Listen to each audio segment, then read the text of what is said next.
Hi, everyone, and welcome back. Parenting on a normal day can be challenging, and during a pandemic is, and well, has been a lot more difficult. Juggling work, dealing with remote learning, and occupying the same space for many families can be extremely overwhelming. And our next guest specializes in working with children and families for over 20 years. She uses her expertise in child development, conscious parenting, and social emotional development to support parents with creating a sense of calm, confidence, and connection within themselves and their families. Joining us to share more on how to deal with family amid our continued shelter in place, please welcome licensed social worker and certified parent coach, Maria Sanders. Hello and welcome. Hi, thank you so much for inviting me today. Oh gosh, I'm like, salvation has arrived. I hope so. Oh my gosh, thank you so much for being with us. And while I like to joke a lot, I'm sure what you are going to share with us, a lot of people are going to benefit from it. It has been quite challenging. I mean, we're going into a year now of being sheltered in place, almost a year. However, it still doesn't it doesn't shift the fact that we've all had to acclimate to wearing multiple roles, which just from being a mom myself could create a lot of frustration, and that seeps into the relations within the family unit. So let's just talk about like how you address these matters as a parent coach. Absolutely. So you're right. We are managing different roles, and with every role we have, there's different expectations and different demands. And so now with many of our kids home, we're being pulled in so many different directions, and it's so important to recognize all those stressors and frustrations and demands that are being placed on us, because like you said, it does kind of interfere and intermingle with our relationship with our children. So we have something in our brains called mirror neurons, and what's going on with us internally is mirrored onto our children. And so we want to be mindful and bring some consciousness and awareness to what's going on for us on the inside that we think may not be apparent on the outside, but it is.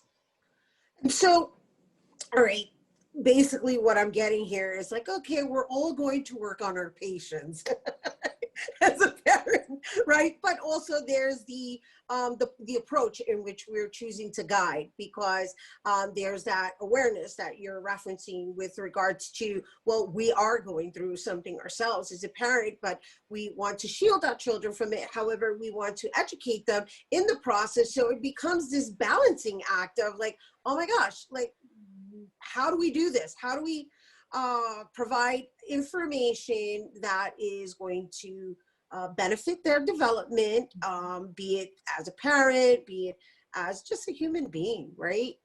But yet still be the disciplinary and the nurturer.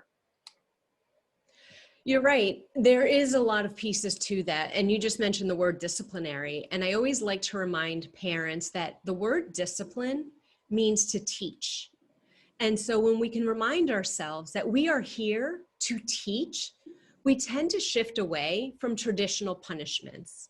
And when we are focused and when our lens is on an opportunity to teach, we can see challenging behaviors and challenging situations as opportunities to teach our kids right from wrong, what is expected. And more importantly, the work that I do with parents is to help parents help their children build skills in the areas of frustration tolerance, flexibility, and problem solving, so that the more our children are able to build those skills, the more ready they're able to handle expectations and demands and rules and boundaries.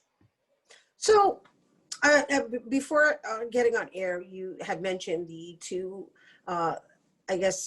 topics that you really focus on are conscious parenting and collaborative problem solving. And so based on our current situation, how would you recommend someone apply this on a daily basis just to begin exercising that consciousness? Absolutely. So I highly suggest to parents to practice this. It's the easiest and the most difficult at the same time. Taking a deep breath before we intervene. So one of the things that's really hard to do is slowing down. We are so quick, oftentimes we see something happening either with our child or between two of our children, and we have a knee-jerk reaction. And oftentimes we're not thinking about what we're saying, we just say it. And so when we're able to slow down and take a deep breath, we're able to think more about what our choices are and being reminded that, yeah, I have a choice in how I respond. It doesn't have to come from a place of yelling or screaming or judgment or blame. I can slow things down, think about to teach disciplining, and use that approach to then intervene.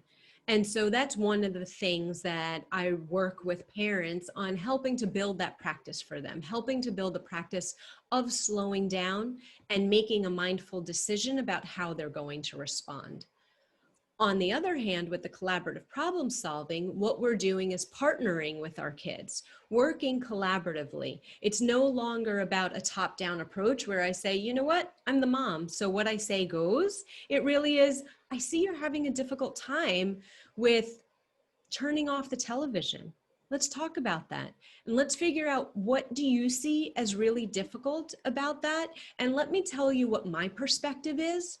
And then let's come together collaboratively to find a mutually satisfactory solution. Let's work together to figure out what's going to work for both of us. And when we use that approach, our kids feel respected and they feel seen and heard.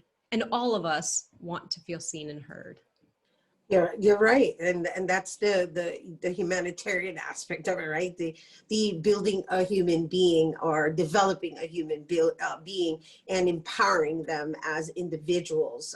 While you were speaking, I was even calm, right? I'm like, oh yes, it is. It's definitely, but it does require practice, and it does require a certain level of mindfulness. It really does, because we, as parents, we tend to react. And I'm including myself in the conversation because, it happens. And these particular times, we're in tight quarters, we're in each other's faces, and something happens when you're around someone so constantly that little things trigger, they just get blown out of proportion. So with regards to that, in just exercising, I guess, more flexibility with temperament and even being conscious of it yourself, what do you recommend in that aspect? Like, you mentioned something earlier with regards to explosive tempers and boundaries, which is pretty much what I'm discussing right now.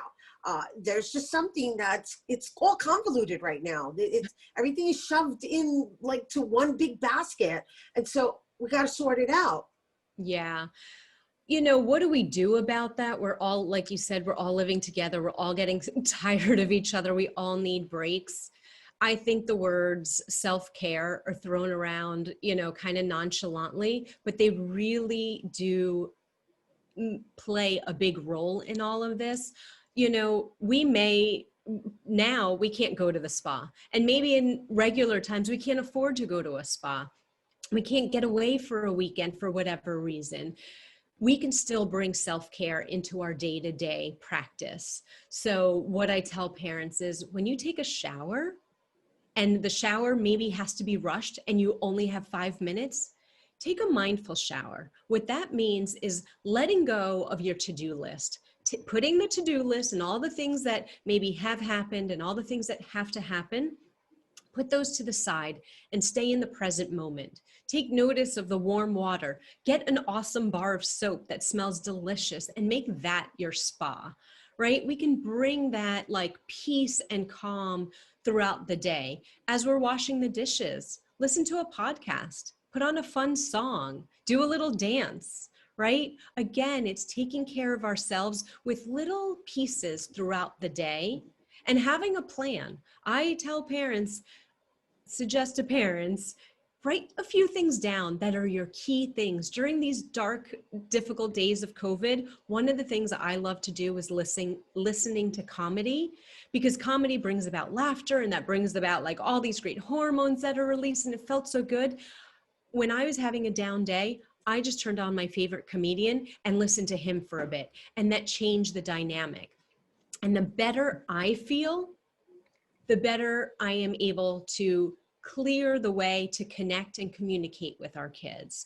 And so I do think self-care can be brought in throughout the day. And it really is such a great thing. If we can even put it in our phones as a reminder to say, all right, every 2 hours, I'm just going to do a 2-minute activity that's going to help boost me. That in itself can change and shift the dynamic tremendously. I love it. Oh my gosh. I love everything you shared with us today. I'm now identifying you as my Zen parenting coach. That's what you just presented. Awesome. And thank you again for bringing it here to our guests. And you guys, if you're interested in booking a coaching session with Maria Sanders, you can visit mariasandersparentcoach.com. We do have to take a quick break, but when we return, we'll learn how one organization has been helping students and community amid COVID-19. Don't go anywhere.